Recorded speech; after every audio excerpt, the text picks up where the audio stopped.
Aujourd'hui, avec le pasteur Joseph Prince, je vous salue tous dans le nom de Jésus. L'évangile de la grâce est ce moyen par lequel vous êtes non seulement sauvés, mais par lequel vous vivez également. Puis-je avoir un amen? D'accord? Toute la question du christianisme, c'est que ce n'est pas une religion. Le christianisme consiste à croire de façon appropriée. Comme je l'ai dit, ce n'est pas une religion. Il ne s'agit pas de faire les bonnes choses. Toutefois, il amène à faire les bonnes choses, de façon étonnante, d'une meilleure manière. Mais il ne s'agit pas de faire les bonnes choses. Il s'agit de croire de manière appropriée. Le juste vivra par la foi. Et l'apôtre Paul commence l'épître aux Romains, qui est la grande charte du christianisme, dans le chapitre 1, et il termine cette épître aux Romains dans le chapitre 16 par ces mots, cette phrase, « Obéissance de la foi ».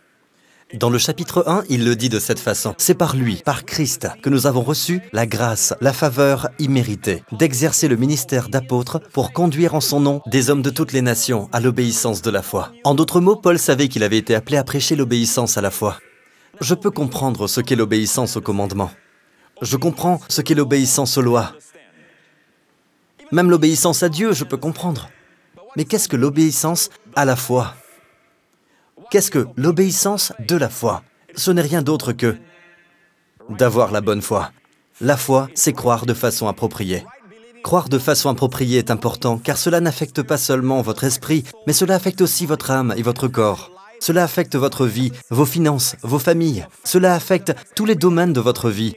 En ce moment même, vous êtes dans la crainte de quelque chose, du futur ou d'autre chose. Voilà un très bon indicateur.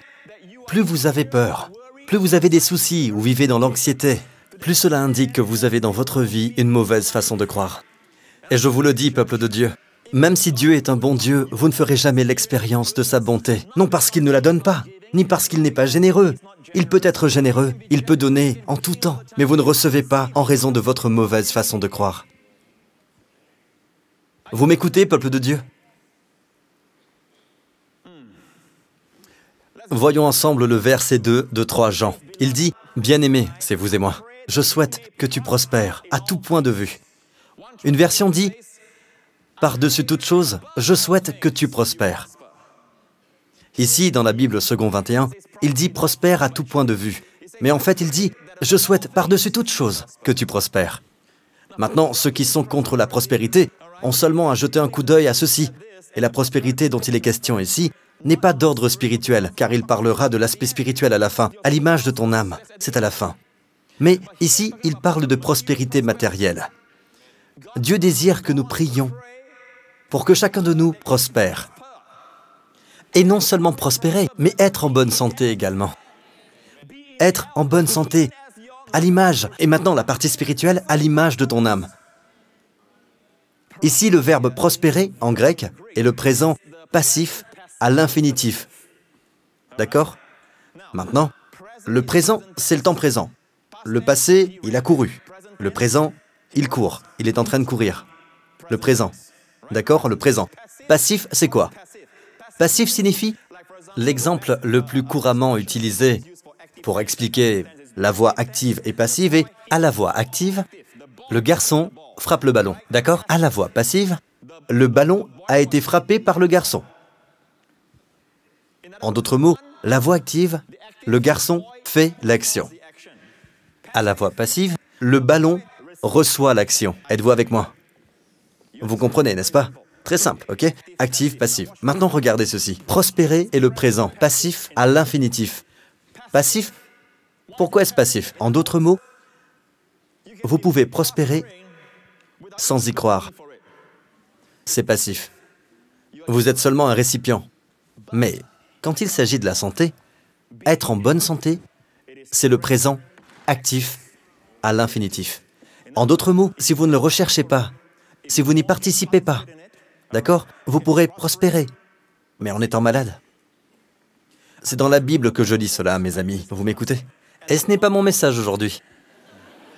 D'accord, mon message est ceci. Regardez ceci. Bien-aimé, je souhaite que tu prospères et sois en bonne santé, à l'image de ton âme. À l'image de ton âme. Comment votre âme prospère-t-elle? Vous savez, vous pouvez demander à n'importe quel chrétien et il vous donnera la bonne réponse. Aimer Dieu, lire la Bible, prier chaque jour. Et vous savez, Vous ne pouvez pas être dans l'erreur avec ces réponses, n'est-ce pas? Mais dans le contexte du verset 2 de 3 Jean, voulez-vous le voir? Je vous le donne de toute façon. Regardez le contexte. De la part de l'ancien, au bien-aimé Gaius, que j'aime dans la vérité. L'accent est sur la vérité.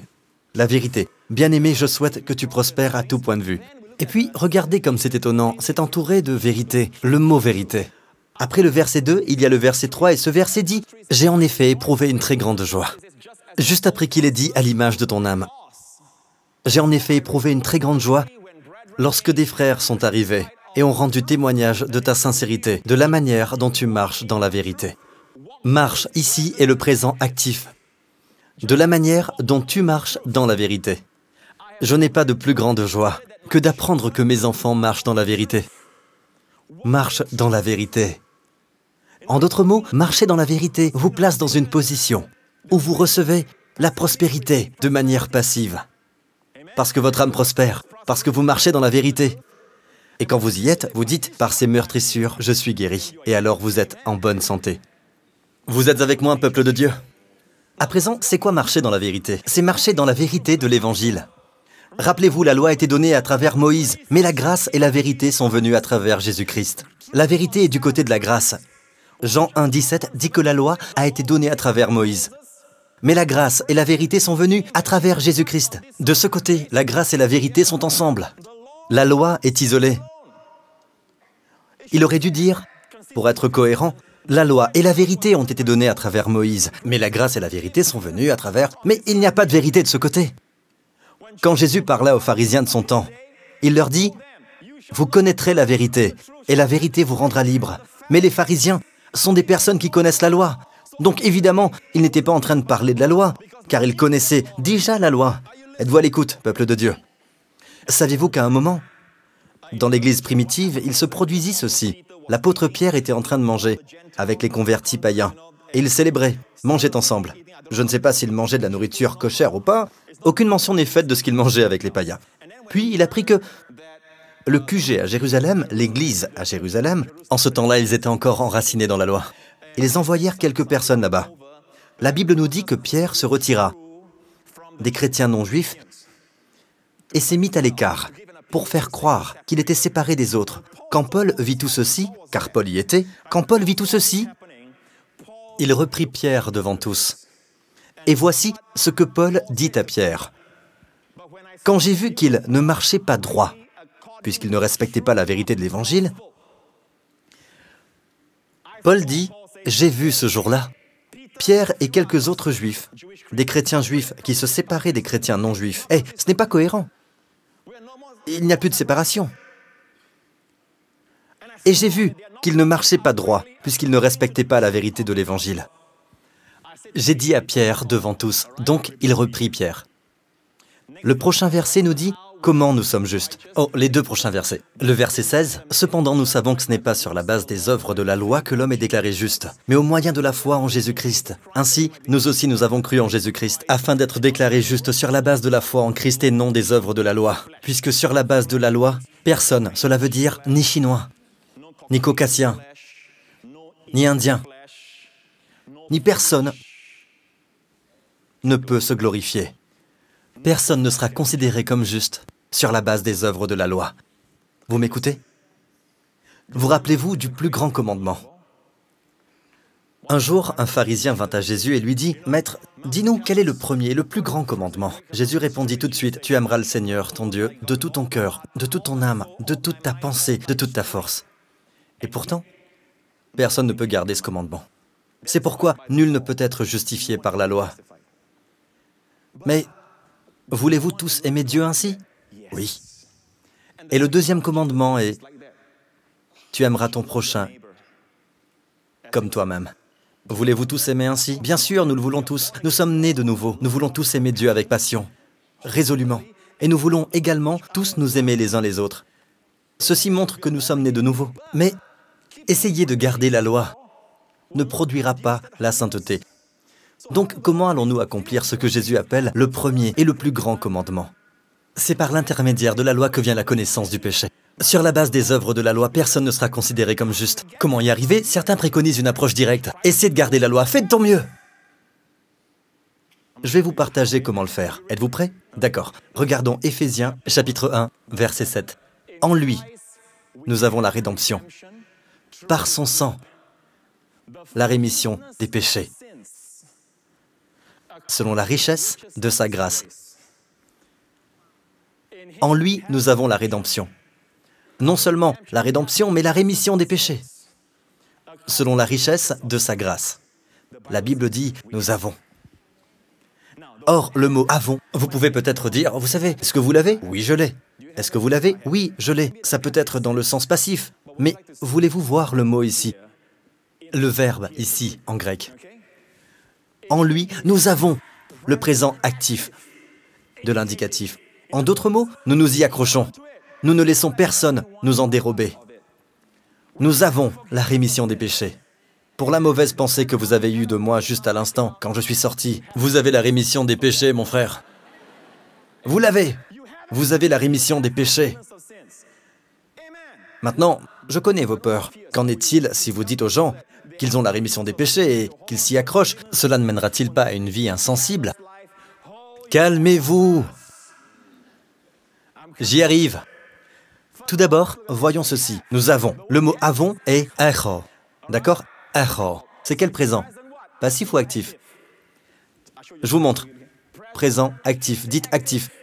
En d'autres mots, ce n'est pas comme si vous disiez « j'espère que je l'ai ». Non, vous devez le posséder. Possédez vos possessions. J'ai la rémission des péchés.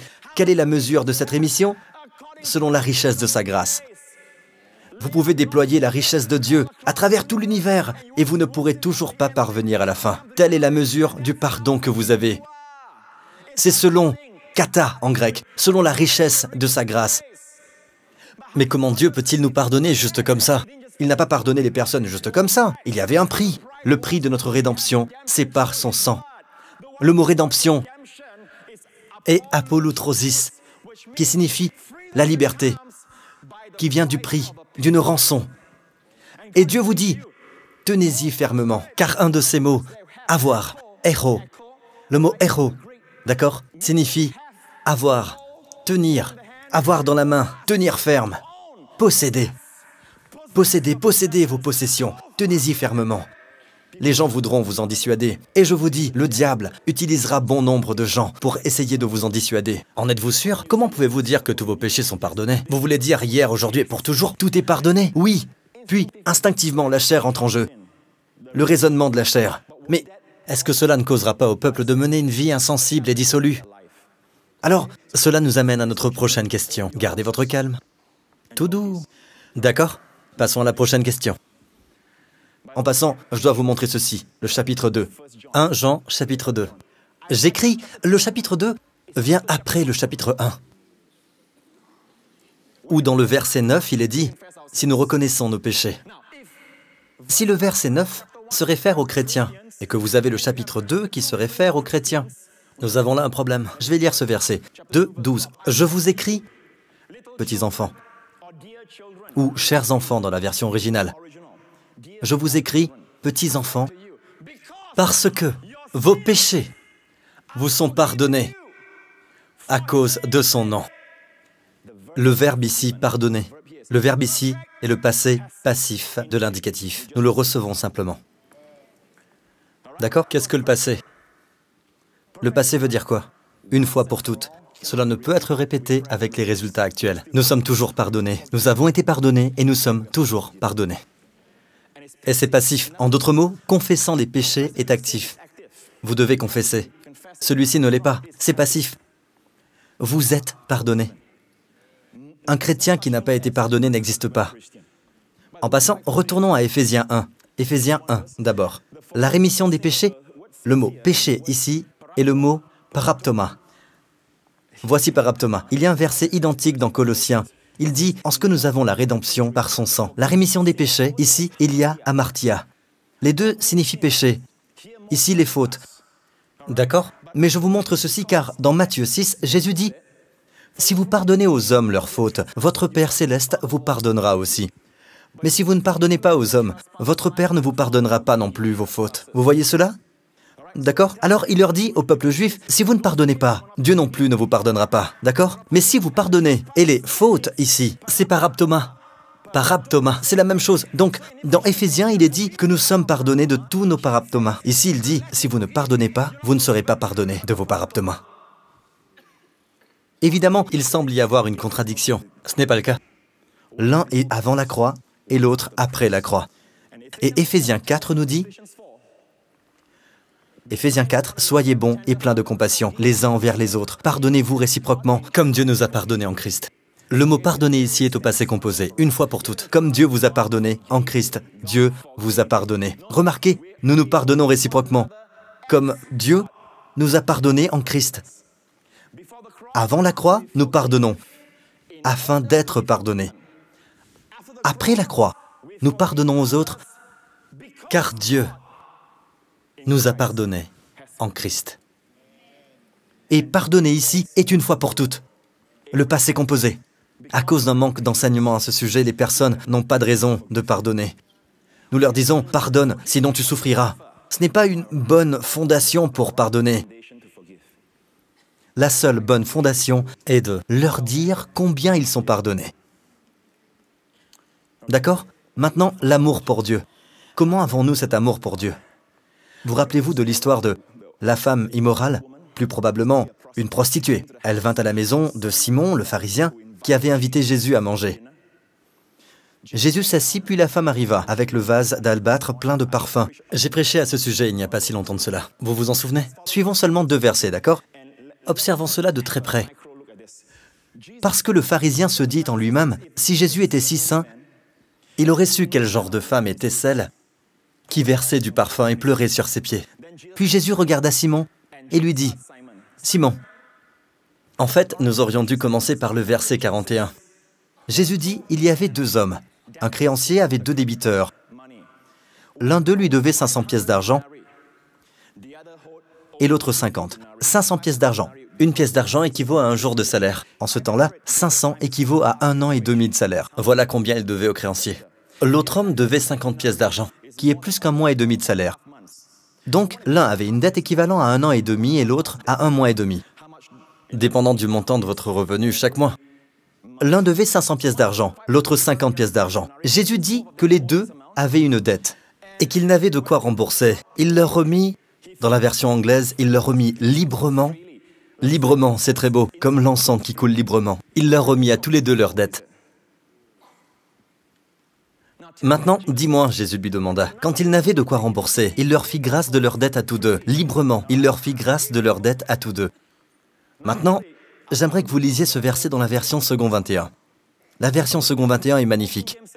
Cette version dit, dis-moi donc, lequel des 2 l'aimera le plus? Lequel des 2 l'aimera le plus? En grec, on trouve l'équivalent des mots « le plus ». Vous connaissez ces mots. Le dictionnaire explique cela de façon simple. Souvenez-vous-en, meilleur en qualité et en quantité. Qui l'aimera d'un amour qui est meilleur en quantité? Beaucoup d'amour et de meilleure qualité. La question est celle-ci, lequel l'aimera le plus? Je cite de la version second 21. Lequel l'aimera le plus? Simon répondit, celui, je pense, auquel il a remis la plus grosse somme. Je cite de la version second 21, mais les mêmes mots se retrouvent dans plusieurs versions. Quelle question Jésus a-t-il posée? Lequel l'aimera le plus? Est-ce aimer Dieu de tout votre cœur, de toute votre âme, de toute votre pensée, de toute votre force, quand Dieu pardonne aux pécheurs? Lequel des pécheurs? Laquelle des personnes qui m'écoutent ici ou qui regardent à la télévision ou qui m'écoutent à travers le CD? Lequel, parmi tous les enfants de Dieu, l'aimera le plus? D'accord? Simon répondit, celui, je pense, dans la version second 21, auquel il a remis la plus grosse somme. Et le mot pour le plus en grec, plaio, signifie meilleure qualité, meilleure quantité. Donc, qui aimera Dieu de meilleure quantité, de meilleure qualité? Simon répondit, celui, je pense, auquel il a remis la plus grosse somme, celui à qui Dieu pardonne en plus grande quantité et en plus grande qualité. Donc c'est un tout, vous le voyez. Celui qui sait qu'il est pardonné le plus. Celui-là aime Dieu le plus. Peuple de Dieu, il faut prêcher. Pasteurs, leaders, ministres devraient prêcher le pardon des péchés et dire à nos gens de posséder leurs possessions et de marcher dans leur héritage. Cela ne leur fera pas aimer Dieu moins, ni mener une vie dissolue. Cela amènera celui qui connaît ceci le plus, qui est le plus pardonné, à l'aimer le plus.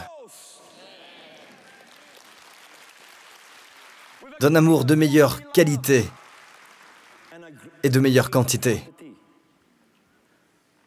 Waouh. Alors, pourquoi certaines personnes n'aiment pas tant Dieu? Pourquoi ne sont-ils pas passionnément amoureux de Dieu? À la chair, on ne révèle pas combien nous sommes pardonnés. Pourtant, on leur indique le chemin. On les guide, comme au cirque lorsqu'on tient des cerceaux. Mais eux en ont assez de sauter à travers ces cerceaux. Ça les fatigue. Vous savez, les...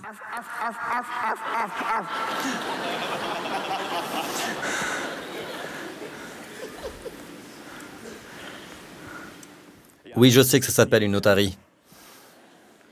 Mais je pensais que vous comprendriez mieux. Maintenant, je vais conclure avec une histoire. Vous êtes prêts? Matthieu 18, version Summer. Alors Pierre s'approcha de Jésus et lui dit, « Seigneur !» Je peux imaginer Pierre, le torse bombé. « Seigneur !» Peut-être qu'il venait de pardonner quelque chose à Philippe ou à quelqu'un d'autre. « Seigneur, combien de fois pardonnerai-je à mon frère lorsqu'il péchera contre moi? Est-ce que ce sera jusqu'à 7 fois ?» Puis il regarda Philippe. Il vient de pardonner à Philippe 7 fois déjà, durant ces 3 années. « Combien de fois devrais-je lui pardonner, Seigneur ?» Non, lui répondit Jésus, je ne te dis pas d'aller jusqu'à 7 fois, mais jusqu'à 70 fois 7 fois. Et arrête de compter, tu veux. 77 fois 7 fois signifie l'infini. Ceux qui comprennent les nombres dans la Bible, le nombre de Dieu est 7. C'est le nombre parfait. C'est parfaitement parfait. Ne vous lassez jamais de pardonner. Puis Jésus raconta cette parabole. Suivant.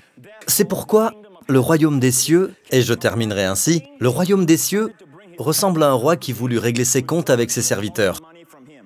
Quand il se mit à l'œuvre, on lui en amena un qui lui devait combien? Combien? Des millions de dollars. Comme il n'avait pas de quoi payer, son maître ordonna de le vendre. Lui, sa femme, ses enfants et tout ce qu'il avait afin d'être remboursé de cette dette. Le serviteur se jeta par terre et se prosterna devant lui en disant « Seigneur, prends patience envers moi et je te paierai tout. » Quel faux raisonnement! Avez-vous entendu ce qu'il a dit? « Sois patient envers moi et je te rembourserai tout. » Il a vraiment cru qu'il pourrait tout rembourser. Pouvez-vous accomplir suffisamment pour que Dieu vous justifie? C'est ce que cet homme a dit. Donne-moi du temps et je vais tout accomplir. Faux raisonnement. D'accord? Regardons ce que le Seigneur fit. Il est miséricordieux. Pris de pitié pour lui, son maître. Devinez qui est ce maître? Notre Père Céleste. Son maître le renvoya libre, après lui avoir remis toute sa dette. Des millions de dollars. La dette remise juste comme ça. Pouf, disparu. Est-il pardonné? Dites-moi, est-il pardonné? Oui. Prochain verset. N'oubliez pas, Jésus raconte cette histoire. Une fois sorti, ce serviteur rencontra un de ses compagnons immédiatement.